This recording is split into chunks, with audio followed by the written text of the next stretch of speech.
'39 Studebaker Champion Coupe. Was raced by Charlie Garrett out of Hanover, Pennsylvania, and from 1962 to 1966. It was parts and pieces are in glass. Was done by Pork Zartman, that used to race the Filthy 40 out of Lancaster. It was owned by Charlie Hill.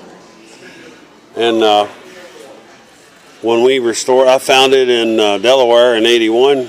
Well, the car was sitting since '81. I found it a couple years ago. And with the help of the original driver, Charlie Garrett, he gave me 115 slides of it.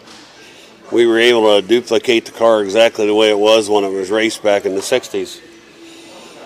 Everything on the car is just the way it was. The motor is an early small journal 327 with the Hillborn fuel injection. And the front end is a CAA axle that they raced, they used to use in the sprint cars back in the day with Hurst Earhart brakes. And the interior, the seats are your Volkswagen seats, exactly like they had back in when they raced it in the '60s. The floor was all taken out and done by a good friend of mine, was John Little. It's all hand cut aluminum and riveted exactly the way they did it back in the day. Now the doors and the dash and the cowl vent are fiberglass, and that's the way they were when they raced it.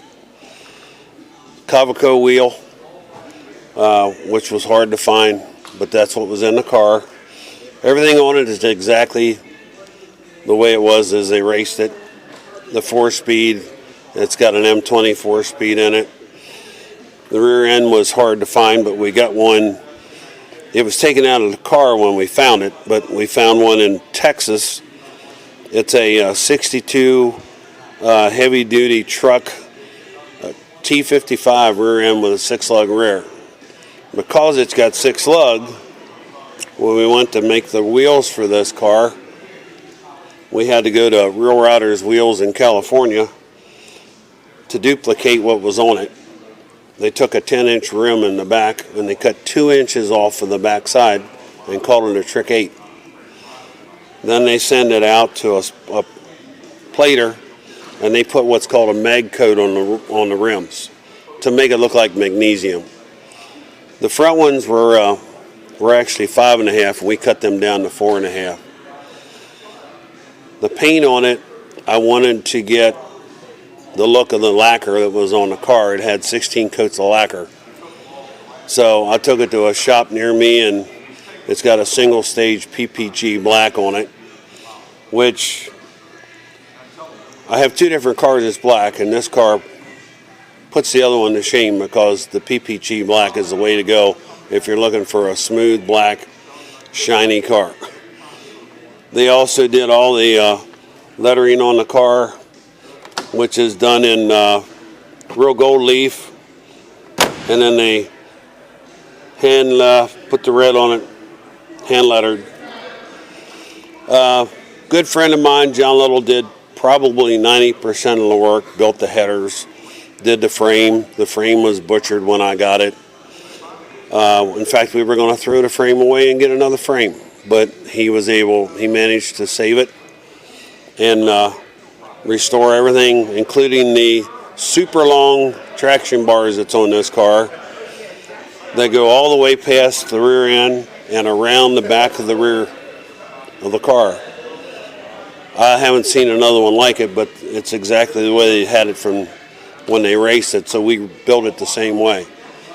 But the ladder bars go all the way to the front suspension, and they hook onto the radius rods that go to the front end. It's all one piece in the center.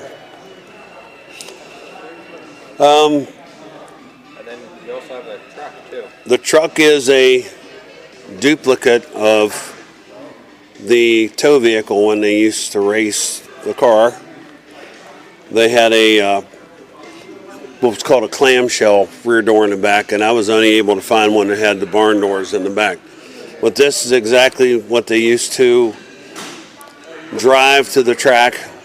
The original truck had a 6-cylinder, which I cannot believe that they were able to drive this around the country on a trailer with a 6-cylinder and 6 guys in it and go to Indianapolis, but they did it.